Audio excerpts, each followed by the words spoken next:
नमस्कार किसान भाइयों, आप सभी का स्वागत है हमारे चैनल चित्रांश एग्रीकल्चर पॉइंट में।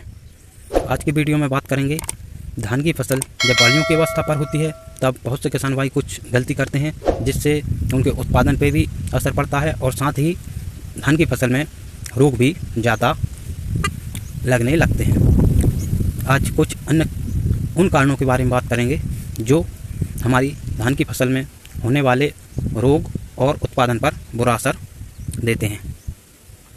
जैसा कि आप इस फसल को देख सकते हैं, यहाँ पर अभी यह फसल दुग्धावस्था पर है और आपको दुग्धावस्था के समय ही एक स्प्रे करना चाहिए। उसके बाद यह जैसे ही पकने की अवस्था पर होती है तब हमें इस फसल में कोई स्प्रे नहीं करना चाहिए, क्योंकि ज़्यादातर स्प्रे हमारी फसल में हमारी धान की फसल की जो गुणवत्ता होती है उस पर असर डालते हैं, जिससे हमारे दानों का जो कलर है वह भी डाउन हो जाता है और इसमें फंगस जैसे रोग भी ज़्यादातर देखने को मिलते हैं। तो आपको अपनी फसल में जो भी स्प्रे हैं बालियाँ निकलने से पहले और दुग्धावस्था के समय तक पूर्ण कर लेने चाहिए, जिससे आपकी फसल में किसी तरह के रोग और कीट भी ना लगें।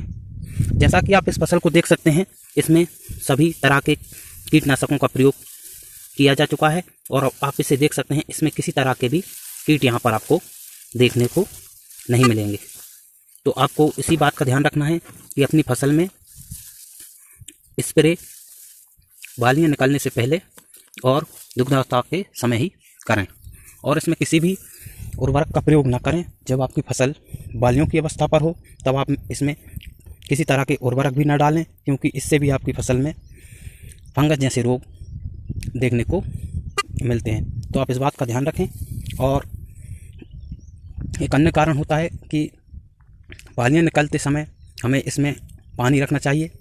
करीब 1 से 2 इंच पानी हमारी धान की फसल में होना चाहिए और उसके बाद जैसे ही हमारी फसल 50 से 60% पकने की अवस्था पर हो तब हमें इससे पानी निकाल देना चाहिए, क्योंकि ज़्यादा पानी भी हमारी फसल में फंगस जैसे रोगों को बढ़ाता है। तो आपको उर्वरक और पानी का भी उचित प्रबंधन करना चाहिए, जिससे हमारी फसल का उत्पादन भी अच्छा हो और उसकी गुणवत्ता में भी किसी तरह की कमी ना आए।